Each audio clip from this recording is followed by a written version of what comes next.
Hey everybody, welcome back to Pinnacle of Glory. Today is the long-awaited Tacitus, the Annals, the reigns of Tiberius, Claudius, and Nero. This is the Oxford World's Classic Edition, and I really enjoyed it. So the book itself is only about 350 pages, 360 pages, and there's about 100 pages of explanatory notes in it that are going to make this really, really useful. And some of them are just kind of frivolous. I think here it says Anthony Barrett is the person who wrote the notes. He clashes with Tacitus a lot. I just got the feeling as I read this, because of the way he words some of the notes, I got the sense that he really disliked Tacitus. But, that's just my own speculation. The book itself is great. It's got some indexes, genealogies, a great glossary of terms, and it's got everything you need to understand what's being said, because there's a lot of law in this book. Tacitus takes an interesting approach as he describes the reigns of these emperors. He decides to go the route of going over the military conquests, discussing the conspiracies and the lecherousness of some of the emperors, the treachery of the court. I'm talking the Senate and the praetors and the emperors themselves. And he describes a lot of these elements, but there's one aspect that, in my opinion, was really, really dry, and it was really difficult to get through, although I'm glad I did. And Tacitus actually addresses this. He says outright, I could just tell you the exciting bits and talk about the wars and all this sort of stuff, and he kind of takes a jab at the other historians, says that, they're all doing this, but I'm going to tell you some of the more boring aspects, because he essentially says the decline of our society, and he laments this constantly. Now, Tacitus has a trenchant wit, and he's not afraid to use it. So he's always going about this as he explicates essentially the slow decline of in his eyes, the glory of Rome. Tacitus is part of the priest class. I can't remember exactly what they're called. I think quindecimvirs. They were responsible for the Sibylline oracles. And I'll probably mention those again later, so I'm going to put a pen in that for a second. And what Tacitus is doing is he's going into the laws. He's just talking about how different laws are passed, laws were repealed, and how this is all being done in order to usher in increasing perversions. And this is something he describes constantly. So you have Tiberius, the first of the three Caesars described in this book. He's books one. Oh, before I even get into him. Well, okay. You have Tiberius. He describes the exploits of Germanicus and Drusus. He describes how Tiberius initially seems somewhat virtuous in his governance of Rome, but then slowly over time, it's as though the lechery is a snowball that's been pushed down the hill, and it's just growing and growing and growing. And it sort of culminates in this moment where Germanicus gets killed, Drusus ends up perishing, Tiberius is kind of losing his mind. He goes off into this exile, and what happens is he leaves the empire in the hands of, I'm going to don't, you have to make a promise to me. Don't get on me if I mispronounce a name. I've only heard them in here. I haven't heard all of them spoken out loud. I think it's Sejanus. It might be Sejanus. It's Sejanus. But anyway, he was a close friend of Tiberius. Very, very trusted man. But his whole plan, Sejanus' plan, I'll just say it, Sejanus. Sejanus was planning to overthrow the empire the whole time, or overthrow Tiberius, kill his sons, and make himself basically by ensconcing himself into a position of where he was too useful to be gotten rid of. He had acquired so much power that even at one point it suggested Tiberius feared him. So anyway, Sejanus makes his move. Tiberius is off in this self-imposed exile on some island where he's he's quite literally doing Jeffrey Epstein type stuff. It says that outright. Tacitus does not spare his words regarding that. So what ends up happening is Sejanus tries to overthrow the Republic and seize control of it. And he gets destroyed. He gets taken out. And what ends up happening is, unfortunately, several of the books are missing. We don't have them. They're non-extant.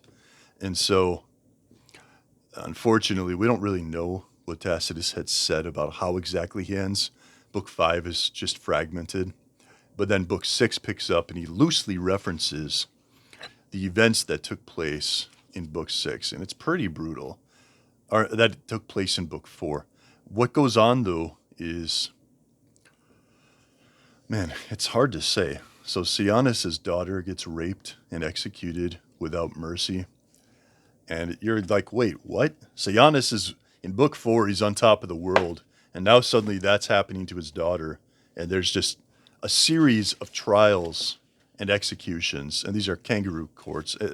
Anyone affiliated even loosely with Sejanus was deemed, worthy of death. And so what happens is, innocent, guilty, it doesn't really matter. If you even so much as were friendly with this man back in the day when he was on top, you would be slaughtered for it. And that's unfortunately what one of the people who gets killed at some point, he makes that point in the trial. He says, if I had disobeyed him back then, and how would I know what he was up to?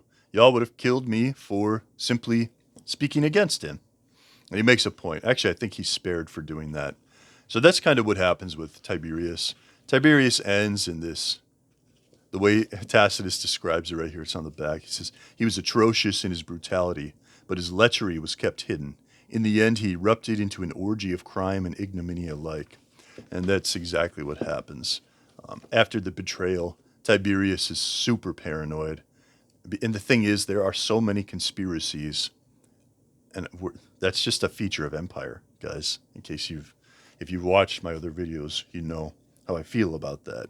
Empire is a spiritual and physical entity that lives, and it surpasses people groups. It envelops and consumes separate languages and imbibes them all into its belly, where it sort of transmogrifies and becomes this dragon, and it brings in spectacle, and we'll get there. I'm going to talk about spectacle plenty when I get to Nero. In fact, I need to hurry up. But empire is just this coercive force that is essentially anti-logos. And if you want to know what logos is, well, you can read Heraclitus, but ultimately it finds its fulfillment in John 1:1. In the beginning was the Word is logos. In the beginning was the Logos, and the Logos was with God, and the Logos was God. So, anti-logos, the truth, beauty, purity that flows from Jesus Christ, that's logos. And empire is always going to be opposed to that. It's going to be an inversion of logos, essentially. I could speak on empire. I've been hinting at it in all my other stuff and even going off on it. But the point is, especially if you're a Christian, you absolutely need to read this book. There's so much that's in here that you're going to be seeing, oh, yeah, that makes sense now. I see it. It's just like Ecclesiastes states, what has been done before will be done again. These sort of undulations of wickedness from the past happen now. And you can definitely see what Paul's talking about in Romans 1, where he talks about the people being given up to the darkness of their thoughts, or their hearts become darkened and their thoughts become futile because of their sins. You can see that happening over the course of these emperors' lives. Now that's Tiberius. Tiberius dies. Claudius takes over, and I think Caligula is after Tiberius, but there's like 4 books missing in here. So what happens is, in the Annals, we don't actually have a record of that. So it just jumps into the middle of the reign of Claudius. And what's so interesting, I mean, you can check the dates on this. In book 6, you're in AD 32. So what I found just amazing is this is This is an account of the world that Jesus Christ was born into. And this is so, so special. That's why I say if you're a Christian and you don't read this or you don't find any value in a book like this, I almost don't know what to tell you. It gives you the context of the world that the apostles were resisting effectively and what they were battling against. And speaking of the apostles, well, I'll get to Nero shortly. Claudius, I'll be very quick on. Claudius had a son named Britannicus. He had a wife named Messalina who ends up cucking him with this gladiator. And they became so audacious that they just go and get married in broad daylight, essentially. And Claudius is doing the whole sort of in denial thing. He's got his own scandals, his own faults, and there's a lot of stuff going on in the empire at the time. But he ultimately, it's almost like he doesn't care, and people are starting to talk about it. Like, what the heck is wrong with this guy? He doesn't even care that this is going on. And so what you have happen is Messalina gets done in eventually, and Agrippina comes along. Now, Agrippina is Nero's mother, and she marries Claudius. Now, Claudius' son and heir to the throne is Britannicus, but Nero's a little bit older, and he's a little more capable. So he gets put in line of the throne. Now, there's something interesting. There's a prophecy. So Tiberius had this famous astrologer, and I don't quite know what to make of this myself, but I'm not, obviously Christians don't come at me. I don't agree with astrology. Okay, don't do those things. We're commanded not to.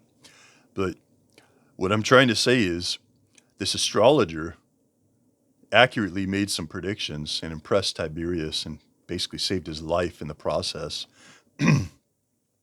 So then his son, who I don't think he's named in the book, or I would just say his name, that astrologer's son, the Chaldean, he becomes a prophet in a sense. He tells Agrippina that your son will take the throne, but what's going to happen is he's going to kill you. And by the spoiler, guys, that happens. So make of that what you will. But Agrippina's reply is, I don't care as long as he takes the throne. So that's kind of what goes on there. Claudius gets poisoned. Nero takes the throne. No, I'm just going to skip. We'll talk about Nero and what he does. He starts out halfway decent. He's guided by Agrippina. He has Seneca guiding him. If you know anything about the Stoic philosophers, Seneca he wrote some interesting stuff. If you're interested in anything he had to say, he has this treatise on anger. And he likens a man in the grip of wrath to an angry boar sharpening its tusks, growing red in the face, becoming a beast, and not in all reason just departing from him. And honestly, when I was first kind of leaving my old degenerate life behind and trying to find meaning in my own personal life, reading that actually by Seneca really helped me, and it kind of helped nudge me onto the path that eventually led me into Christianity. So that's just a side note there. But Seneca was one of the good influences in Nero's life. And there's also this other man, and how could I forget his name? I think it's Brutus. But he and Seneca were these positive influences in the life of Nero, while Agrippina was opposed to them, and slowly there's this divide between them. And Agrippina starts to fear Nero, and enmity appears between her and Nero. And eventually they plot to kill each other. And Nero does kill her. And it's brutal. He even sort of senses that when he did that, something, I'll just say it like this, something in the stars aligned or shifted as though he fulfilled his destiny or something. I don't know how to exactly say it, but it's as though this was the moment, like something, I'll just say it, okay. Something entered into him at that moment. He was changed. Or maybe he just became what he always was. You could look at it that way. But yeah, Nero goes mad. Nero just goes mad. Nero starts bringing in spectacle. Now, spectacle is a feature of empire. It is the enemy. Everywhere spectacle comes, goodness dies. Okay, if virtue and purity and holiness and godliness and sanctity are beautiful lilies and flowers, then spectacle is a steaming pile of dung that gets flung on top of them and just chokes the life right out of them. Okay? And Nero brings that in. How does he do this? Nero goes against all the traditions of Rome, and he starts making these plays and these poems, and he likes to start doing these performances. And it's something that in their day, actors were looked on as almost second-class citizens. But he starts to elevate that, and poems, actors, and all this sort of stuff, circuses, and just spectacle, just meaningless spectacle, gladiatorial shows, violence, depravity, turpitude. Okay, it becomes wonderful. In fact, I know you've heard the term bread and circus, right? But that's essentially what he ushers in. He makes it very popular, and he spreads it all over the empire. And in the case of Nero, I don't even want to glorify this guy, but because he had Seneca as a teacher, he's a decent orator. He's actually very good. It sounds like, and Tacitus hates him, by the way. I'm going to read an excerpt from this in a second. If you're still with me and you're a Christian, you're going to want to hear this. But because I'm about to discuss some of our forerunners, if you will, who came before us in the early church. They're brought up in here. So Nero, it's suspected, burns down Rome. And he used to do this thing before I get to the fire of Rome and the spectacle that he brought in. I'm talking, Nero goes and has this homosexual marriage, and he sanctifies his marriage openly on a bed and forces people to watch. It gets pretty dark in places. And one thing about Nero that I found intriguing, I almost feel like it's an anti-typology of Christ.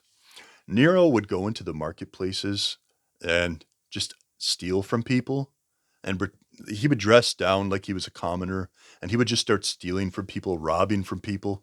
And so what ends up happening is he, at one point, almost gets killed by someone who basically says, oh, he recognizes him, but a senator. And the senator recognizes Nero and says, I'm sorry. And then he has the senator kill himself for striking him. So figure that out. That's just how dark this guy is. This guy is messed up. He's just straight up evil. But there's a typology, an anti-typology almost to Christ. Christ was bruised and struck by his own people, right, at the crucifixion. Nero gets bruised and struck by his own people who don't recognize him. So there's this almost dark typology at play between them. And that's why I said an inversion of it, because Nero is like in it. Well, some people believe he's the Antichrist, and I'm going to be straight up with you. They make a good case, but perhaps that's for another video. I want to get to this part about the fire. So the fire of Rome, very, very awful when it happens. It burns down a lot of the city. And during this time period, they look at the Sibylline oracles to see what to do. And now those were books that prophesied the future of Rome. The originals got destroyed at some point. I think it was 20 BC-ish, something like that. And they had to be rewritten. So whether or not the originals were accurate, who knows what they had in them, but the new ones didn't seem to offer much answers. So I'll just read you this short excerpt. If you're a Christian and you want to know why you should read this, here's why you should read this. First of all, it's just greater context to the world our Lord was brought into. But even if you're not interested in that, surely you're interested in hearing some historical evidence about Christianity. So it says, but neither human resourcefulness, nor the emperor's largesse, nor appeasement of the gods could stop belief in the nasty rumor that an order had been given for the fire. To dispel the gossip, Nero therefore found culprits on whom he inflicted the most exotic punishments. These were people hated for their shameful offenses, whom the common people called Christians. The man who gave them their name, Christus, had been executed during the rule of Tiberius by the procurator Pontius Pilatus. The pernicious superstition had been temporarily suppressed, but it was starting to break out again, not just in Judea, the starting point of that curse, but in Rome as well, where all that is abominable and shameful in the world flows together and gains popularity. And so at first, those who confessed were apprehended, and subsequently, on the disclosures they made, a huge number were found guilty, more because of their hatred of mankind than because they were arsonists. As they died, they were further subjected to insult, covered with the hides of wild beasts. They perished by being torn to pieces by dogs, or they would be fastened to crosses, and, when daylight had gone, burned to provide lighting at night. Nero had offered his gardens as a venue for the show, and he would also put on circus entertainments, mixing with the plebs in his charioteer's outfit or standing up in his chariot. As a result, guilty though these people were, and deserving exemplary punishment, pity for them began to well up, because it was felt that they were being exterminated not for the public good, but to gratify one man's cruelty. And that is a pretty astonishing account there. And that is in the year around the year 65. So if we triangulate that with the scriptures and with the what the scholars say about when the scriptures were written, you can kind of come to the understanding that the Apostle Paul died in this fire, and it may well have been all of the apostles, or at least some of them. I know some of them died in other places, or it's said that they did. But that's where so many, right before 70 AD, that's what occurs. And it just, it's very, very interesting read. I know I've been going on here for, I don't even want to see the time. I can't even see it. Probably too long. I doubt anyone's listening at this point. Whether you're a Christian or not, whether you're just a student of history, whether you like good reading, whether you enjoy, whatever, read this book. Whoever you are, it doesn't matter who you are. This book will edify you. It will help improve you. And it's always good to know a little bit more about our history. And I think this book is a great way of helping that. There's much more I could say. There really is much more I could say about this. But I think we've gone long enough. God bless you all. See you later.